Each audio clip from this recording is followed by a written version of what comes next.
Friends నమస్తే అండి. Welcome back to my channel. ఈరోజు మన రెసిపీ ఎక్కువ హడావిడి పడకుండా పండగ ఏదైనా కానీ క్షణాల్లోనే అయిపోతూ ఎంతో కమ్మగా రుచిగా ఉండేటువంటి మామిడల్లం పులిహోరని ఎలా తయారు చేసుకోవాలో ఈ వీడియోలో మీతో షేర్ చేసుకోబోతున్నానండి. ఒక కుక్కర్ గిన్నె తీసుకుని దీనిలోకి 1 కప్ నార్మల్ బియ్యాన్ని తీసుకుంటున్నానండి. దీన్ని మంచినీళ్ళతో శుభ్రంగా 2 సార్లు కడుక్కొని దీనిలోకి 2 కప్పుల వాటరు, 1 టీ స్పూన్ ఆయిల్, చిటికెడంత ఉప్పును వేసుకొని మూత పెట్టుకుని ఫ్లేమ్ అన్నది మీడియం ఫ్లేమ్లోనే పెట్టుకొని 2 విజిల్స్ వచ్చేంత వరకు కుక్ చేసుకోవాలన్నమాట.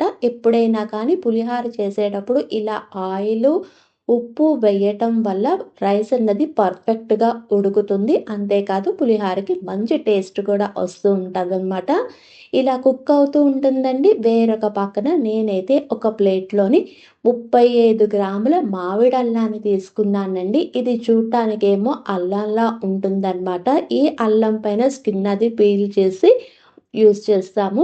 ఇలాగా స్కిన్ అన్నది తీసేస్తున్నప్పుడు ఇది మామిడికాయ టేస్ట్ వస్తుంది. దీనికి ఎటువంటి రుచి అన్నది ఉండదన్నమాట. దీనికి రుచి రావాలి అనుకుంటే ఒక స్పెషల్ ఇంగ్రీడియంట్ ఉందండి.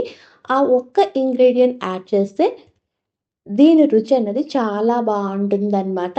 ఇప్పుడు ఈ మామిడల్లం మీద ఉన్నటువంటి స్కిన్ అంతా తీసేసి ఇక్కడ నేను గ్రేట్ చేసుకునే దానిలో పెద్ద హోల్ ఉంటుంది చూసారా, దీంతో గ్రేట్ చేసుకుంటున్నానండి. ఇలా తురుముకున్న దానిని పక్కన పెట్టుకుందాము.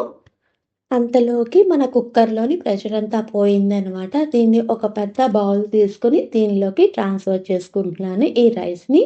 దీనిలోకి 1/2 టీ స్పూన్ పసుపు, ఒక రెమ్మ కరివేపాకును కూడా వేసుకుని అంతా బాగా కలిసేటట్టు కలుపుకొని దీన్ని పక్కన పెట్టుకుందాము.